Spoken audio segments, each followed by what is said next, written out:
Multios est une entreprise de solutions digitales dédiée aux entreprises de services et aux entreprises industrielles. Alors on n'est pas issu du monde de l'informatique au départ, donc on est vraiment issu du monde de la gestion et de l'industrie. Donc ce qui veut dire qu'on peut vraiment comprendre les défis, les challenges et les difficultés de nos clients et de pouvoir y répondre avec des solutions qui sont adéquates.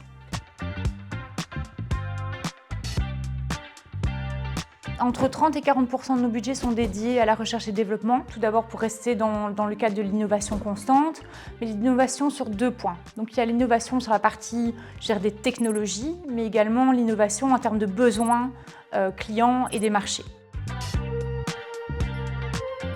L'humain a une place très importante, qu'elle soit en interne ou auprès de nos clients. L'innovation, ça c'est vraiment l'ADN de Multios. Et ensuite c'est l'efficacité. Notre entreprise est innovante, je pense, très profondément grâce à sa passion, la passion de l'informatique. On est vraiment investi dans la partie des nouvelles technologies et nous sommes des passionnés. Et la passion crée l'innovation, je pense. En tant qu'informaticien, quand on sort un produit, on est toujours fier. Mais si je devais en isoler un, c'est, je pense, GOT. On en est fier parce que c'était une situation complexe de pouvoir calculer les frais de déplacement pour le personnel. Je veux dire, des calculs qui prenaient à la main quasiment 2 à 3 semaines. On les réduit aujourd'hui à aux alentours de 8 à 10 minutes. Et surtout de rendre cohérent et correct le paiement des frais de déplacement pour les travailleurs. Et là, on peut voir, à travers les données que nous avons collectées, l'effet vertueux des prises de décision de chefs d'entreprise. Ça, ce sont des choses qui nous rendent encore plus fiers. Déjà, le fait d'être homologué sur un projet de 3 280 000, si je me souviens bien, c'est le plus beau prix. Donc c'est un prix décerné par 60 membres du jury sur 3 ans. Si vous passez tous les 6 ou 7 étapes qui permettent d'avoir tous les go jusqu'à l'homologation, c'est un prix à cette variable, donc c'est un beau prix.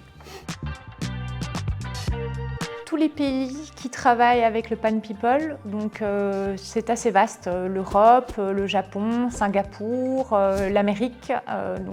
Voilà, les besoins de l'industrie sont identiques en fait dans le monde entier. Et donc ça c'est le gros avantage. On débute à l'international, donc pour l'instant on a 2 clients à l'international, pas des moindres. On a par exemple Veolia Luxembourg. On espère que notre chiffre d'affaires sera au minimum à 80% à l'international dans les 2 prochaines années. L'intelligence artificielle me fait récupérer entre 10 et 15 heures par semaine, donc je l'utilise de façon très agréable. Mais aussi, on va travailler l'intelligence artificielle sur une couche plus profonde qui est de prendre presque le cerveau de l'intelligence artificielle, de pouvoir les entraîner pour répondre à des besoins non couverts chez les clients, et puis travailler les intelligences artificielles pour répondre dans des systèmes d'automatisation, des systèmes plus réactifs en termes de traitement de l'information. Mais voilà, l'ensemble des outils font partie de notre métier, donc on les maîtrise. Elle est constante depuis la création de la structure. On s'est d'abord focalisé sur la création de nos solutions, vraiment sur la partie R&D et développement. On a vraiment un taux de fidélité très important de nos clients. On a des clients qui sont là depuis le premier jour et on a très peu de pertes clientèle. Mais ici, on va accélérer la phase de croissance à partir de 2025 et on a un objectif de 300% pour 2025.